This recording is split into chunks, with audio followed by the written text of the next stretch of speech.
ask. That's right. Ask. If you want to get your first midlife coaching client or your 100th, you'll have to ask. Okay, well, good to talk. I'm Deborah Atkinson. You're listening to She Means Fitness Business. It's a division of Voice for Fitness. And at Voice for Fitness, my entire team knows you want to be an inspirational example to other midlife women. And in order to do that, you and I both have to have profitable health fitness businesses.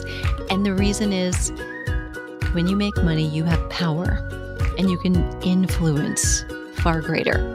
Whether that's for a lifestyle for you and for your family and freedom, flexibility, and less worry so that you can do more things or you can reach more people or scholarship or give it away, you still have got to have that money backing somehow in your business. This is the 12th year we're entering into of this podcast. There are many, many resources, but for this one, I've decided to go back to square one because many of you tell me this is second career time for you. You're entering into health coaching or transitioning into health coaching from coaching something else. And I couldn't be more happy for you or the people you will help and more thrilled for me. I love helping people with the skills, the knowledge, and the heart to make a difference. And I want you to be making a difference in your own life, in your freedom, your flexibility of time and of money as you do it. So with that, I have a business scorecard. I do coach one-on-one a small fraction of people. And instead, in order to accommodate more people who are starting and or scaling and growing, we've started the Well Pro mentorship. And it's a mastermind of sorts. We do hot seats 3 days a week. The first 3 Thursdays, by the way. You can apply from anywhere in the world, even if you're sleeping while we have these meetings. It's one of the only masterminds that will take your question and still answer it, even if you can't be there live. Because, my friend, I would like for you to be sleeping if it's the middle of the night. But I also would like for you to help and get the help that you need. And I think you do both by being a part of a community and a group. Networking is a huge part of getting where you want to go. Hearing other people's voices, even literally if it's from a Zoom replay. It's valuable to know these words. You are not alone. It is super important that we all feel that. So this is your time. This is every woman's time because we are the generation that is really going to change history. We will be the first generation that has done high intensity interval training our entire lives. We'll be the first generation, or at least from maybe our mid 40s, right, until the end of our life, we'll be the first generation that as an adult has lifted weights until death do us part, I'm hoping. And likewise with maybe yoga and Pilates and so many other things. Hopefully walking keeps us all going as well. But this is the time. If you're transitioning into this, please know that you're in the right spot. If you are here and you've been doing this and you're wondering, well, what about me? I've been doing this for 20 years. You're in the right spot too, because inevitably, just last week, in fact, just yesterday, if you want to come back a little sooner, as I'm recording this, I had a coaching call and it was one of those 90-minute kind of, let's take a look, the big picture look and step back and say, what's happened this year? What do we want to happen in this coming year?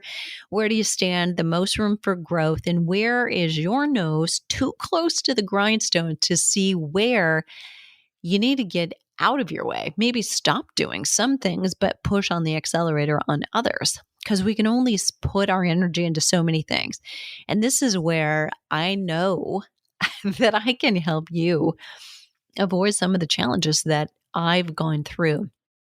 Meaning, if I could do it all over again, I can see very clearly now what I would do again, where I would start. And so with every new thing that I start, I'm trying more and more to model that model, if you will. That's very meta, isn't it? Very much so. And I want for you to have that same 3,000-foot view. So I'm hoping that you will find something. I don't have a lot of room for private coaching, but I do have a business scorecard. You can see at a glance where you can make the corrections and or where you have holes and you're not quite sure what that is or how to create it. But at least you know, here's the project I'm working on. And if you haven't started yet, ChatGPT can help you do a lot of research.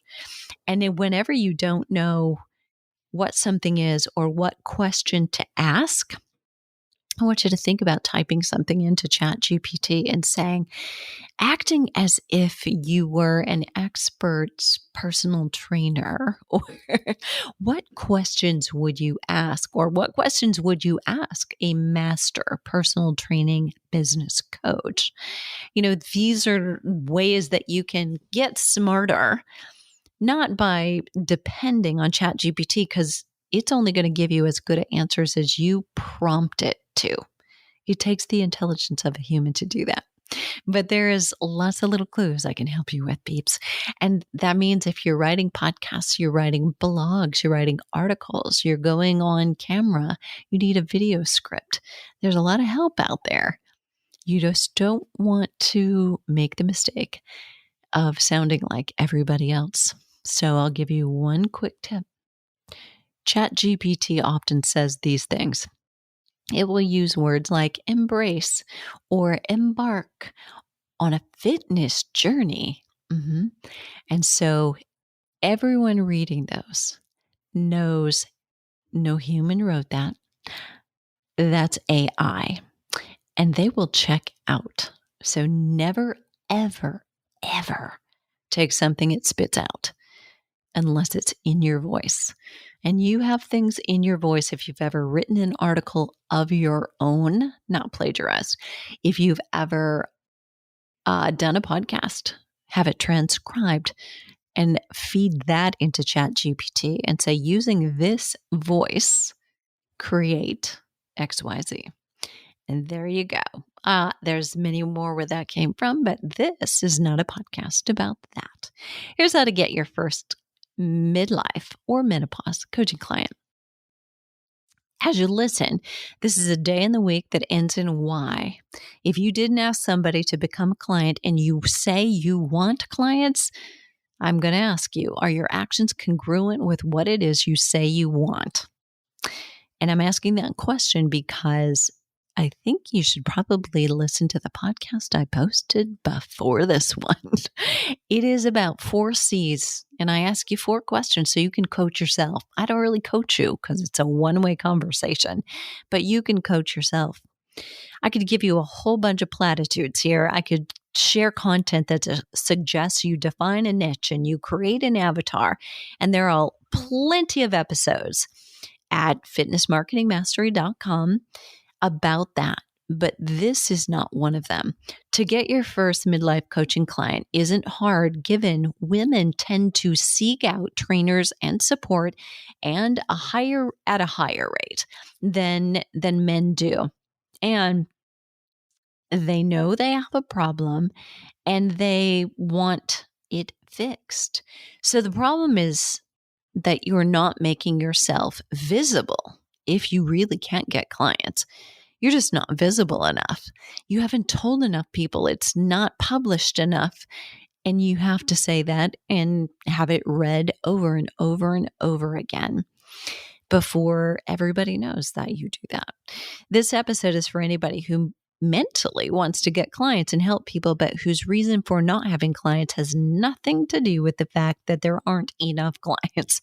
What I want you to imagine is that you and I are standing on a playground. We're kids, and I push you a little bit on purpose. I sometimes would do that.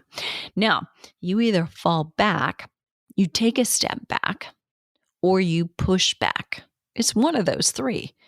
You fall back, you take a step back, or you push back and stand your ground. Which is it? Which one would you do? You need to have the confidence so that in a room full of people, if you are training a client or coaching a client, you don't even care if anybody hears you. Know exactly what you're asking those clients and exactly why, and in this order or sequence, you're giving them the steps. If you're that confident, convicted that exactly what you're telling them is true and it's the best thing for them, now you have confidence. You need that. We need to figure out a way to get it for you. And I want to tell you that that often is not going to come from listening to self-help books on audio tapes, friend. It's not going to happen just being in a room by yourself, staring at the computer, wishing that you could get this going. Get coached. Please get coached, because I promise you, you most likely are an introvert. Am I right? And I'll tell you how I know, right? Because I am one to the nth degree. Listen, I go to mastermind events, and I've gone to, and I present internationally for associations. And pre-pandemic, we traveled to all of them. Since the pandemic, we're traveling a bit more to some, as well as doing some virtually. And then some cases, we've got choices. But when I go to those events, everybody goes to the networking parties, except sometimes I don't go. Or when I go, I am always looking for an escape. Before I go, I promise myself how long, really how short, I will stay. And then I look for, how can I leave? I'm not kidding you. This is me. If that's your MO, I'm going to tell you that you need to be among people, because you have to put yourself in that situation. Now, another story. So a mastermind I belong to. So it's a little bit smaller group, and it's a little more intimate. I've chosen that group. I've chosen it over and over. I know the mentors very well. They know me. I've coached with a handful of the coaches. That's all there is. And I've coached with most of them at least once, and some of them multiple times. See them at Zooms and webinars regularly, and love and respect them. And yet again, in the evenings, there's games, and we often will dance, and some will stay late all the time. I've never been one of those, except sometimes I have. This year, I stayed up, and I was one that closed down the room. And we're not talking 2 a.m. because we get up, we have long days. So, if dinner was over at 7 and we had kind of game night and, an activity or a presenter, then we danced. Going till 10 was late, and lots of people had left already, because we start like at 8:30, like in your seat, ready to roll at 8:30. That means if you exercise or have breakfast, that happens before that. So in learning all day is exhausting. Don't you agree? Doing in your regular routine at home where you interrupt and you have exercise, sleep in your own bed, it's one thing. But when you're in a hotel and you're going from, on your way to a meeting room by 8 or 8:15, and you're often not done until 8:30, 9, 10, and those are long days, even with tiny little breaks in between. But I sometimes will skip things. Like I'll go to the dinner, and earlier, in my membership journey, or my mastermind journey, I probably had a couple nights where I didn't even go to the dinners. Like I was like, I'm just tired. Or I'd go to the dinner, get the food, and then I would sneak out before we had game time. I'm like, I'm going to go, or, somebody next to me would say, I'm going to go early at my time zone. My sleep was a little screwed up. I'm like, I'll walk you. No problem. I'm like, yes, So if you're an introvert and this is you, know this, we still have to put ourselves in those situations. Even when, like the next day, somebody would say, where were you last night? I didn't see you. I would say, oh, really? And sometimes I would just say, yeah, no, I know I didn't go, and there are times when it's a legit thing. I remember I had to present at a fitness conference, and it was the weekend between the weekend my mom had passed away and the weekend of her celebration of life. And someone said, "Are you going to the networking thing tonight?" And I was totally honest. I was just like, "I don't think so." And she was like, "Not even a little while? We should probably go." And I didn't want to have to say, "Do you know, I can't. I'm just too raw right now. I'm doing good to be here." Um, I didn't want to have to say that out loud. So I just said, I'll see, and I didn't go, and I don't feel bad about it. I also don't feel like I needed to explain myself or tell anybody, but, I showed up, I kept my obligation, I presented. And there's those times where there's a reason. But to me as an introvert, that was also a really good excuse because I was like, yeah, I didn't want to go anyway. So I didn't miss anything. And I will tell you that I wish I was somebody who loved those things, but I'm just not. It's exhausting for me. And so if I'm at a weekend where I'm presenting or I'm on stage, I have to manage my time and my energy mostly. So I have to really not get drained. And, that's if I'm, say I'm a keynote speaker or doing breakout sessions for a corporation or women's group, whatever it might be. I have to manage my time. And I think of that honestly when I'm presenting as well. There are a lot of fitness presenters who are much better, partying and going out at night and then still thriving and having a great time presenting and being great at it. I'm just not one of them. That's just not my energy source. And I wish that I did. I wish really that sometimes I could fit in with that crowd because I love those people. It's just that would leave me really drained because as an introvert, you can be really great on stage, talking in front of people, and yet need the recharge in between in order to do it. And it doesn't mean you're zapped necessarily in between. It would only be you'd be zapped if you didn't honor pouring back the energy by having that balance of down or alone time, quiet time. So just so you know, you're not weird or an anomaly, or if you're trying to struggle this alone, there's a reason why, and most likely you're an introvert or what they call an introverted extrovert, right? It's okay for you to teach and have purpose and you love that, but that's not how you recharge your batteries. That means you need to connect more than ever. Okay. Lesson over. You got it. So here you go. The reason you don't have clients is you. I just want you to realize that. And that is not a blame or finger pointing. That is, I want you to take responsibility.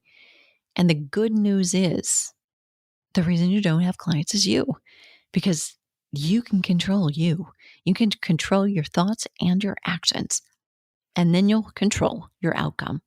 So let's unpack what you can do in order to get you out of your own way. Number one, do you know exactly how you work with somebody step by step? And can you describe it really simply to them? So I will break down when I do a really long intro for this show. I talk about the 3 things that I do with fitness professionals when I coach them. Now, we do a lot of things for you, right? We help you define your niche, your ideal client avatar, define your unique system and method, define your signature story that no one else can tell but you. And then we look at what's your mission statement of your business. What do you believe in? What do you not believe in? What do you talk about? What do you never talk about? What's your voice? And this is why Chat GPT can't mimic you, right? So what is your voice? I mean, how do you say things? Are you nice? Are you pleasant? Are you sweet? Are you direct? Are you blunt? So there's a way that you do so many things. And all of this is just foundational pieces before we even get to how are we going to package what it is that you do and what is the duration of that package and what does it look like? How many touches are there? So there's so many things that we do, but we lay it out in 3 steps. Step 1 is we get you more clients and revenue right now. Number 2 is we make sure that you're getting profit. So you're not just breaking even. You're not just also seeing your expenses go up as your revenue goes up. And number 3, we keep your time. So we give you freedom. We do that for clients. That's what I do. And that's what I think everybody wants in terms of happiness, right? We need money so we have freedom, either from worry or so our family can do what our family wants and needs to do, and or to take away burden, potentially. And we want freedom of time in order to use the money maybe that we've created. So we dream about this lifestyle and affording it, but if we don't have time to do it, you're just as poor, right? You are poor in a certain way. And profit was in there too. So obviously, if we're not holding on to it, it's just coming in, going out, and you haven't really gotten a raise compared to working for somebody else, something's wrong with that. We can figure that out too. So what I want you to do is be able to articulate what are the 3 steps or the 4 steps that you use. What happens in first, second, and third, and fourth, if there's a 4. But what I want you to do is not necessarily tell them everything that you're going to do, but notice what I did. So I told you earlier the things that we do, like defining the avatar and the brand and the voice and the who you are and the story that you have and how you help people and defining those kinds of things, what you do talk about, what you don't talk about. That's all a part of foundational pieces before we get into what packages are we going to offer? What are you going to charge? What's the value? How do you present that? How do you have that conversation? Where's the conversion happening?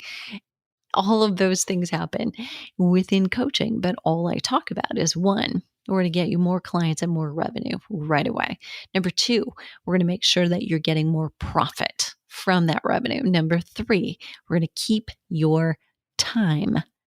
In other words, your freedom, so that you can use it, or you can just relax if you've never done that for a while. So keep it super simple. Can you articulate what it is you do in 3 simple steps? Number 2 here. Did you ask everyone you know to become a client? Did you send an email just to even your personal contacts list and say, look, I've been doing this and, very casually, I let somebody know online that I was doing this. And a lot of people say, hey, I'm really interested. So I want to let you know as my friends and family first before I open it up to anybody else. I am beginning a coaching business in 2024. I'm going to be doing more of that. But right now, I am willing to coach friends and family first and want to let you know that I'm here for you. Or if you have a referral that you'd like me to connect with, or you want to do an introduction based on this email or forward it to them. So that's one way, right? And I just gave you the verbiage really to use. Number 3, have you created a free, high converting way to get prospects into your world? Like they're going to meet you for coffee, or you want to go for a walk. Let's walk and talk, or a free talk to their group, say a women's group, or a group of employees in the break room, at a certain time. Often, we have done many, many times in my career at 3M. It was the plant, 3M, of course, but the plant was in Ames, Iowa. And I used to go out there. I started going out there when I was in undergrad, actually, teaching fitness classes, believe it or not, at the time people got off or started shifts. This was not a luxury job, let me just tell you. So they had a special room where they could do it. But if people got off at like 3 p.m. in the afternoon, that was the nice shift. And the other ones were like 11. And then, you weren't home in bed until 1. That was awful for somebody who is a morning person. So not a good thing, because at that point I was also teaching an aerobics class for a semester, and I started teaching at 6 a.m. So imagine getting home and into bed at 1 so I could be up early enough to be dressed and coherent and have a car start in the cold of winter and be on campus, parked and in the building to start aerobics at 6. That was a short night. Very, very short night. Short-lived stint. But I want you to know that you've got to have some kind of a free converting offer that you're offering someone in exchange for their email address, so that you can get them in and teach them something new, give them a quick win. You give them an e-guide, a masterclass, a short challenge, a video series. But what's going to probably work best is if you take them to coffee, you're able to go for a walk, you give them a masterclass or a live something where you're on a coaching call with them so that you can convert them. Number 4 is, have you identified your traffic source beyond who you know on that email list, or your hairstylist, or your dentist, your doctor, your pastor, your president or the vice president of the women's clubs?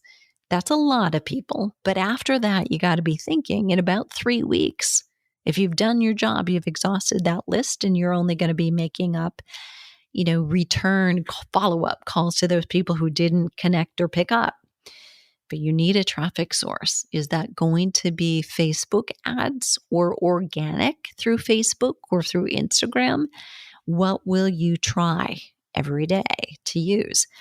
Number 5, do you take action every single day? Do you know exactly what you're going to say when you talk on the phone or on a Zoom or at coffee to take charge of the conversation?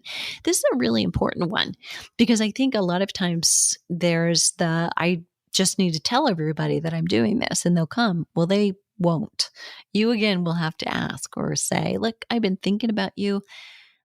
I know you've been talking about taking action or getting started, and I want to know if you're serious, because I've been thinking about a couple solutions for you and what I would do if you were my client, and I'd love to just share them with you.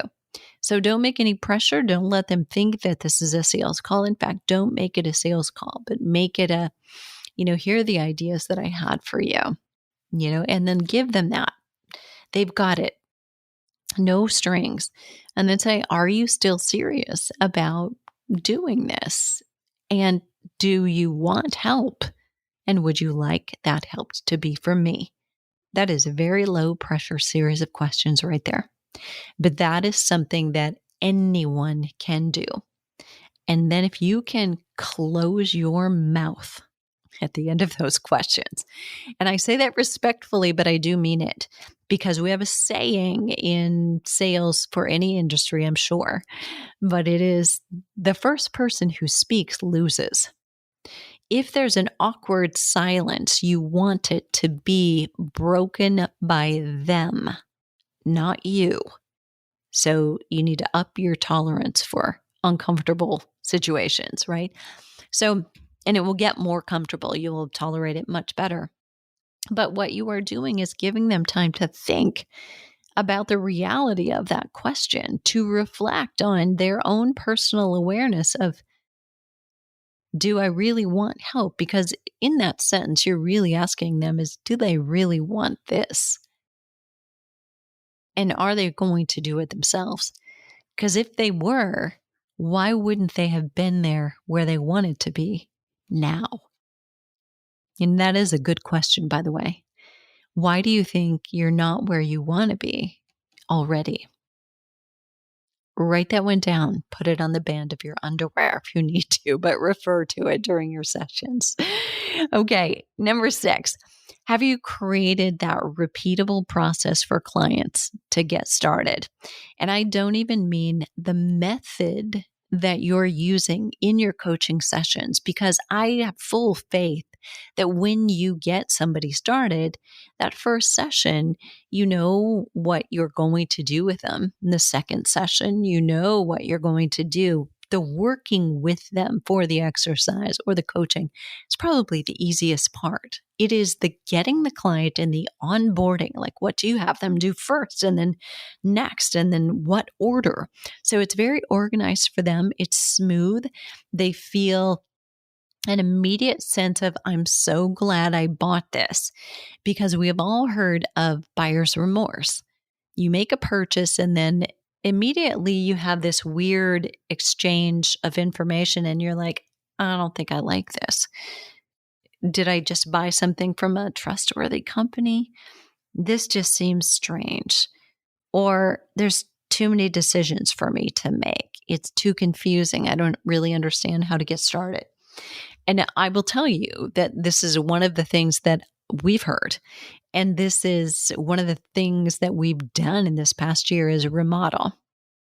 So I've had a membership since 2016. And that's a lot of content when you're adding new monthly content.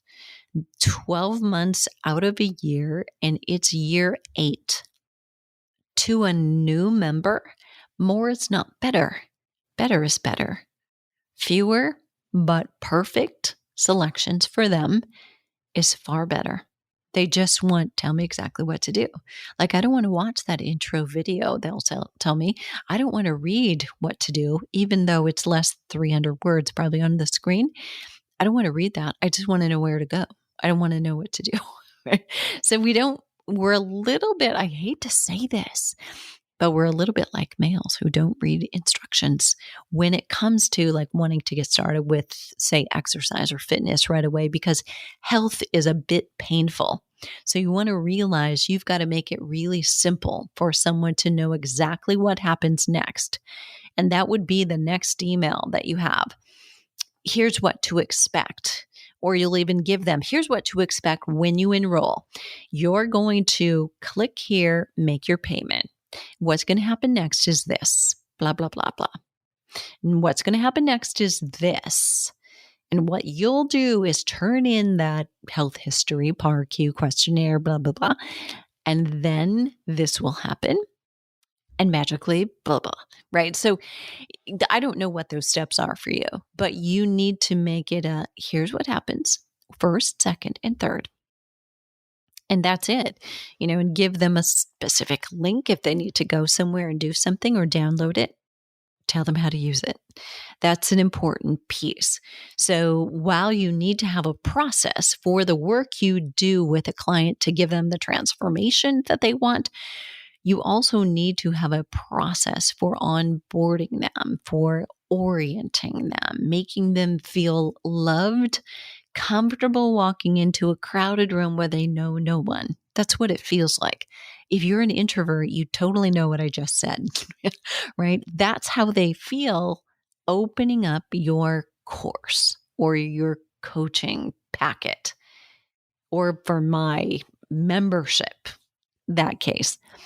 So we need to make them feel extremely important. To us introverts, one of the hardest things I ever used to do was like meet someone at a bar.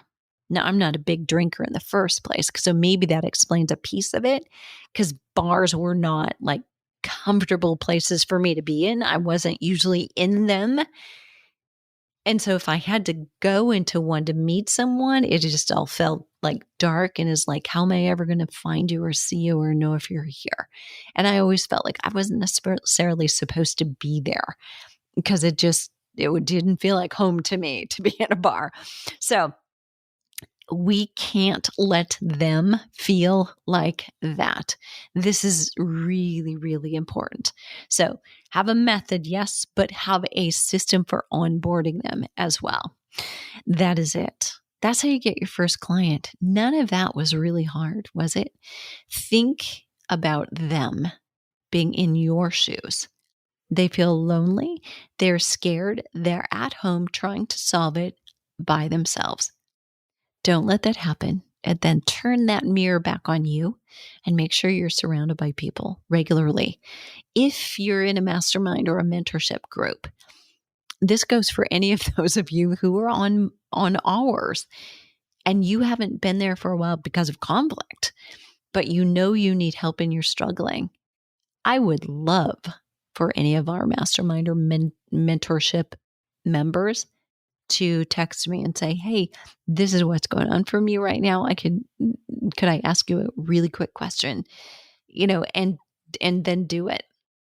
We want you to be probably more high maintenance than you ever have been in your life or wanted to.